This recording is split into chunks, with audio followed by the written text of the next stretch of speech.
Hello everyone. आज हम पढ़ने वाले हैं बाकी के फिगर ऑफ स्पीच, जिसे हिंदी में अलंकार भी कहते हैं। आज हम पढ़ेंगे ऑक्सीमोरॉन। ऑक्सीमोरॉन का मतलब होता है जब एक सेंटेंस में दो ऐसे शब्द यूज़ करे जाएं जिनका मतलब उल्टा हो, मतलब ऑपोजिट हो। ऑक्सीमोरॉन को हिंदी में विरोधाभास भी कहते हैं। इसकी डेफिनेशन है, two opposite qualities are added to something. इसकी आप ट्रिक याद कर सकते हैं ऑपोजिट वर्ड से। एग्जाम्पल के लिए, दैट विमेन इज़ प्रेटी अगली। अब जैसे कि आप सेंटेंस में देख सकते हैं, प्रेटी का मतलब होता है सुंदर और अगली का मतलब होता है बदसूरत। तो यहाँ पे दो ऐसे शब्द यूज़ करे गए हैं जिनका मतलब ऑपोजिट है, यानी उल्टा। इसलिए प्रेटी अगली यहाँ पे ऑक्सीमोरॉन है। Her stone was completely unfinished. Completely का मतलब होता है पूरा और अनफिनिश्ड का मतलब होता है अधूरा।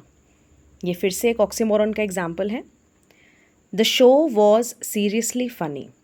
सीरियसली का यहाँ मतलब होता है बहुत ज़्यादा सीरियस, शांत होना, और फ़नी का मतलब है मजाकिया।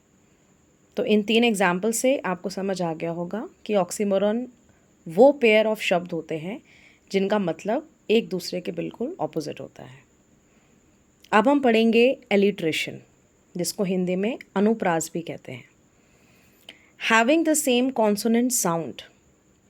एलिट्रेशन सेंटेंस में वो शब्द होते हैं जिनका पहला अल्फ़ाबेट सेम होता है, सेम साउंड का होता है।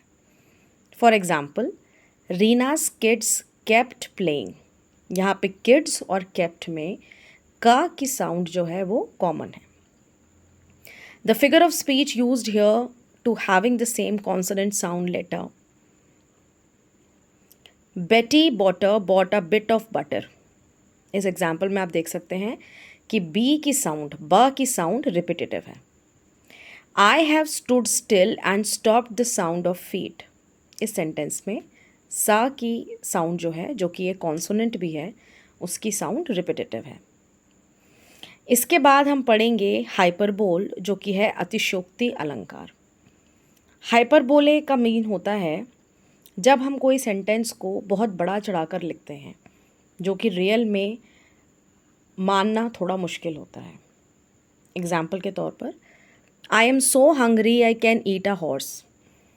अब इस सेंटेंस का मतलब ये है कि उसको इतनी ज़्यादा भूख लगी है कि वो एक घोड़ा भी खा सकता है। रियल में वो घोड़ा नहीं खा सकता है, लेकिन ये एक वाक्य कहने का तरीका है। तो जब भी हम कोई ऐसे वाक्य बोलते हैं जिनका मतलब बढ़ चढ़कर होता है, उस फिगर ऑफ स्पीच को हम हाइपरबोल कहते हैं। The boy runs faster than a car. अब यहाँ पे कहने का मतलब है कि बॉय बहुत ज़्यादा तेज़ भागता है, लेकिन यहाँ पे हाइपरबोल इसलिए लिखा गया है क्योंकि बॉय का कंपैरिजन कार से किया गया है। तीसरा है, आई डाइड ऑफ लाफिंग। उम्मीद करती हूँ कि आपको ये तीन फिगर ऑफ स्पीच समझ आ गए होंगे। अगर इन तीन फिगर ऑफ स्पीच में कोई कन्फ्यूजन या क्वेरी हो तो प्लीज़ कमेंट में क्वेश्चन आप पूछ सकते हैं। Thank you.